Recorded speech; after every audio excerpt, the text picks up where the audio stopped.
कृष्ण वंदे जगद्गुरुम। चौथा अध्याय का 40वां और 41वां श्लोक। चौथा अध्याय का 40वां श्लोक। अज्ञश्चा श्रद्धानश्च संशयात्मा विनश्यति। नाय लोकोस्ति न परो न सुखं संशयात्मनः। ऊपर कहे गए श्लोकों का अर्थ है, विवेकहीन और श्रद्धारहित संशयात्मा मनुष्य का पतन हो जाता है। ऐसे संशयात्मा मनुष्य के लिए न यह लोक है न परलोक है और न सुख ही है। अज्ञश्चा श्रद्धानश्च संशयात्मा विनश्यति का अर्थ है, जिस पुरुष का विवेक अभी जागृत नहीं हुआ है तथा जितना विवेक जागृत हुआ है उसको महत्व नहीं देता, और साथ ही जो अश्रद्धालु है, ऐसे संशयुक्त पुरुष का पारमार्थिक मार्ग से पतन हो जाता है। कारण कि संशयुक्त पुरुष की अपनी बुद्धि तो प्राकृत शिक्षारहित है और दूसरे की बात का आदर नहीं करता, फिर ऐसे पुरुष के संशय कैसे नष्ट हो सकते हैं? और संशय नष्ट हुए बिना उसकी उन्नति भी कैसे हो सकती है? अलग अलग बातों को सुनने से यह ठीक है अथवा वह ठीक है, इस प्रकार संदेहयुक्त पुरुष का नाम संशयात्मा है। पारमार्थिक मार्ग पर चलने वाले साधक में संशय पैदा होना स्वाभाविक है, क्योंकि वह किसी भी विषय को पढ़ेगा तो कुछ समझेगा और कुछ नहीं समझेगा। जिस विषय को कुछ नहीं समझते उस विषय में संशय पैदा नहीं होता, और जिस विषय को पूरा समझते हैं उस विषय में संशय नहीं रहता। अतः संशय सदा अधूरे ज्ञान में ही पैदा होता है, इसी को अज्ञान कहते हैं। इसलिए संशय का उत्पन्न होना हानिकारक नहीं है, प्रत्युत संशय को बनाए रखना और उसे दूर करने की चेष्टा न करना ही हानिकारक है। संशय को दूर करने की चेष्टा न करने पर वह संशय ही सिद्धांत बन जाता है। कारण कि संशय दूर न होने पर मनुष्य सोचता है कि पारमार्थिक मार्ग में सब कुछ ढकोसला है, और ऐसा सोचकर उसे छोड़ देता है तथा नास्तिक बन जाता है।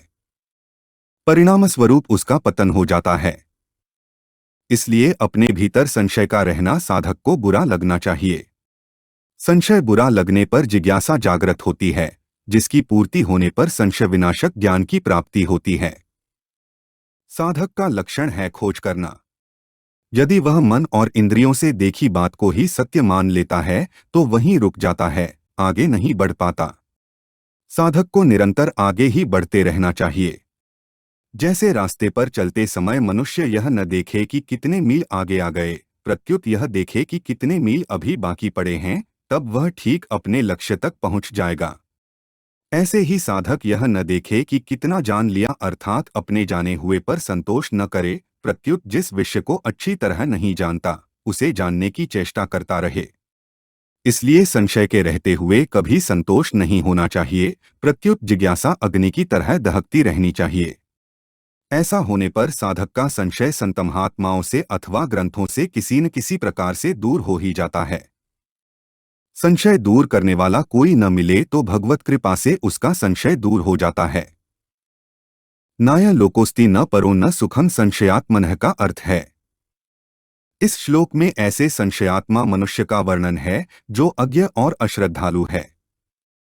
तात्पर्य यह है कि भीतर संशय रहने पर भी उस मनुष्य की न तो अपनी विवेकवती बुद्धि है और न वह दूसरे की बात ही मानता है।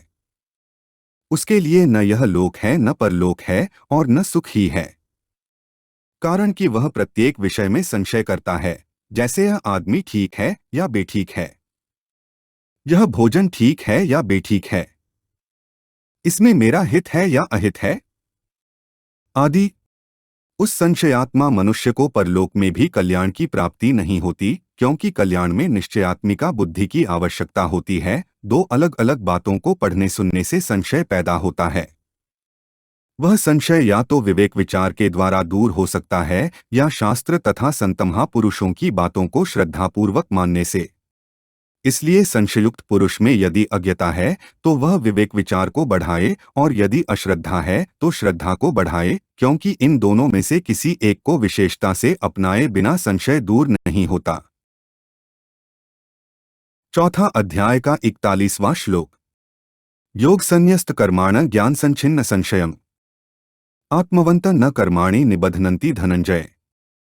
ऊपर कहे गए श्लोकों का अर्थ है, हे धनंजय, योग समता के द्वारा जिसका संपूर्ण कर्मों से संबंध विच्छेद हो गया है और ज्ञान के द्वारा जिसके संपूर्ण संशयों का नाश हो गया है, ऐसे स्वरूप परायण मनुष्य को कर्म नहीं बांधते।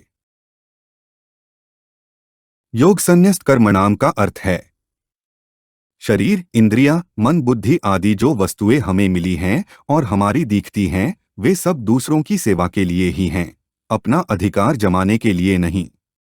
इस दृष्टि से जब उन वस्तुओं को दूसरों की सेवा में उनका ही मानकर लगा दिया जाता है, तब कर्मों और वस्तुओं का प्रवाह संसार की ओर ही हो जाता है और अपने में स्वतः सिद्ध समता का अनुभव हो जाता है। इस प्रकार योग समता के द्वारा जिसने कर्मों से संबंध विच्छेद कर लिया है, वह पुरुष योग संन्यस्त कर्मा है। जब कर्मयोगी कर्म में अकर्म तथा अकर्म में कर्म देखता है, अर्थात कर्म करते हुए अथवा न करते हुए दोनों अवस्थाओं में नित्य निरंतर असंग रहता है, तब वही वास्तव में योग संन्यस्त कर्मा होता है। ज्ञान संच्छिन्न संशयम का अर्थ है मनुष्य के भीतर प्रायः ये संशय रहते हैं कि कर्म करते हुए ही कर्मों से अपना संबंध विच्छेद कैसे होगा, अपने लिए कुछ न करें तो अपना कल्याण कैसे होगा आदि। परंतु जब वह कर्मों के तत्व को अच्छी तरह जान लेता है, तब उसके समस्त संशय मिट जाते हैं। उसे इस बात का स्पष्ट ज्ञान हो जाता है कि कर्मों और उनके फलों का आदि और अंत होता है, पर स्वरूप सदा ज्यों का त्यों रहता है। इसलिए कर्म मात्र का संबंध पर संसार के साथ है, स्वस्वरूप के साथ बिल्कुल नहीं। इस दृष्टि से अपने लिए कर्म करने से कर्मों के साथ संबंध जुड़ जाता है और निष्काम भाव पूर्वक केवल दूसरों के लिए कर्म करने से कर्मों से संबंध विच्छेद हो जाता है। इससे सिद्ध होता है कि अपना कल्याण दूसरों के लिए कर्म करने से ही होता है, अपने लिए कर्म करने से नहीं। आत्मवंतम का अर्थ है कर्मयोगी का उद्देश्य स्वरूप बोध को प्राप्त करने का होता है, इसलिए वह सदा स्वरूप के परायण रहता है। उसके संपूर्ण कर्म संसार के लिए ही होते हैं। सेवा तो स्वरूप से ही दूसरों के लिए होती है।